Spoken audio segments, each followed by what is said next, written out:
Welcome back to Wilmington's Morning News. We are connected this morning and getting a firsthand account of what's going on at Columbia University in New York City. Jonas Dew joins us here this morning. Jonas, thank you so much for your time. It's greatly appreciated. Tell us what's going on Columbia this morning.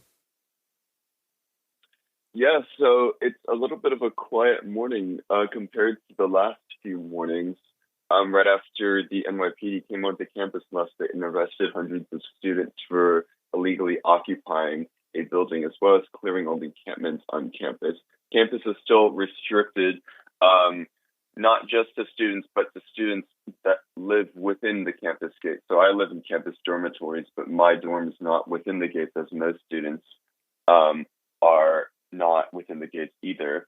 So, we don't have access to the dining hall still. We don't have access to the libraries. So, it's hard to say exactly what is going on within the gates, but word on the street is that it's a quiet morning here. Seeing some pictures last night, obviously, as you noted, the NYPD around 9:30 cracking down and getting into Hamilton Hall after groups of agitators, protesters, and what I'll call domestic terrorists took over that building at 2 o'clock Tuesday morning, clearing out that scene. You've seen, I was going through your Twitter last night and this morning. The scenes that you've seen out there are pretty remarkable. Do you ever think that's what you'd be seeing at Columbia University? No, not at all. That's not what I ever thought I'd be seeing when I decided to attend this school. And it is quite shocking. I know that we have a rich culture of political activism here, and we infamously had protests, especially in 1968, that were anti-Vietnam War that got pretty violent. And because they got pretty violent, they made national news, and they were a major part of the protest movement that year. So I did not think that we would see almost a repeat of that here in 2024 over the war in the Middle East.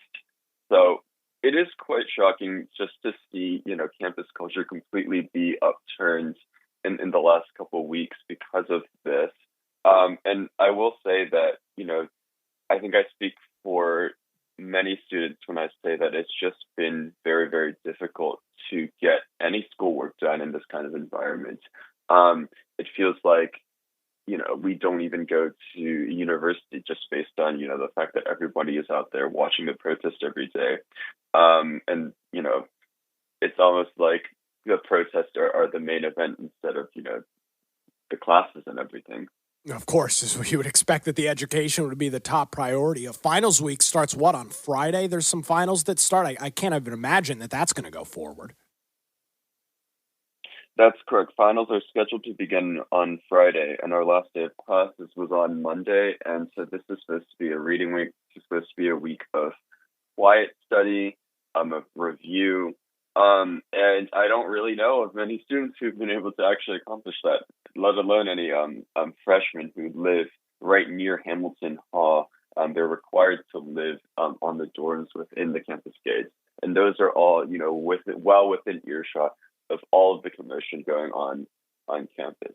So it's definitely not an ideal learning environment, that's for sure, to say the least. We're joined this morning by Jonas Dew. He is a student over at Columbia University. Jonas, assess the response from the administration on the campus. Do you think they've done a sufficient job, or should they have acted sooner with everything?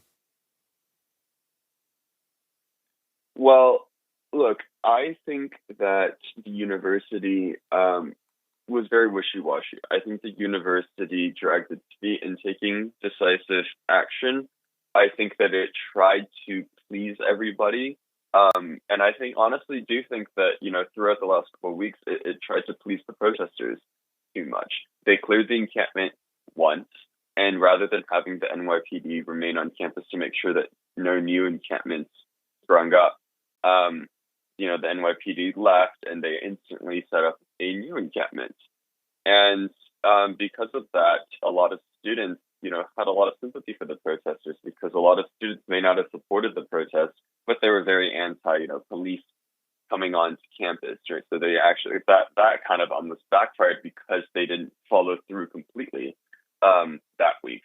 And then, they were put in a position where they had to negotiate with the protesters. And obviously that was never going to work because the demands are, divest is like the very minimum. The divestment is the very minimum that they want. And the university has made clear that they're not going to do that for a multitude of reasons. So, once the negotiation was not going to work, then the protesters wanted to escalate. So that's how we got to the occupation of Hamilton Hall, because they wanted to turn up the heat on the university. And so, what the university has done now is they've, obviously called in the NYPD to arrest hundreds of students, but they've also asked the NYPD to remain on campus at least through May 17, and commencement is scheduled, I believe, for May 16. And so the NYPD is on campus to ensure that no new encampments sprung up like they did last time. And I think that if the university wanted to consistently enforce its rules, that's what they would have done the first time around. Jonas, you've been super active on social media. How do folks keep up to date with you over on X or Twitter?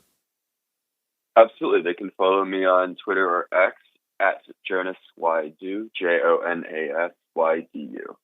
Jonas, thank you so much for the insight, the firsthand account this morning. I look forward to catching up with you again soon. Good luck with all your finals and everything going on there, and stay safe, all right?